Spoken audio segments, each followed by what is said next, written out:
అన్నిటికంటే ముఖ్యంగా ఇక్కడి నుంచి వెళ్ళేటప్పుడు జాగ్రత్తగా వెళ్ళండి. ఇంటికి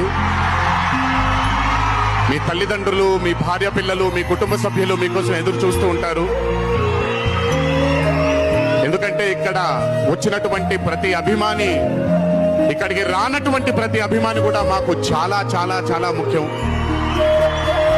నాన్నగారు ఉన్నప్పుడు ఇదే స్టేజ్ మీద నేను మాట అన్నాను, రుణం తీర్చుకుంటాను నాన్న, ఇంకో జన్మంటూ ఉంటే మీకు మళ్ళీ కొడుకుగా పుట్టి, కానీ ఈ జన్మ మాత్రం వీళ్ళకే అంకితం అని.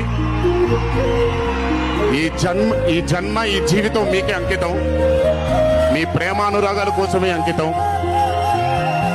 కొంచెం ఎండలు తగ్గిన తరువాత, ఇప్పుడు ఎండల్లో మిమ్మల్ని కష్టపెట్టడం ఇష్టం లేదు, పగడ్బందీగా ప్లాన్ చేసి త్వరలోనే మిమ్మల్ని అందరినీ కలుసుకుంటాను.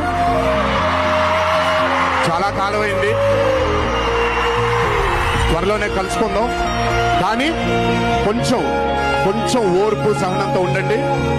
నందమూరి అభిమానులు అంటే ఓర్పు సహనానికి మారు పేరు. ఓర్పు సహనంతో ఉండండి.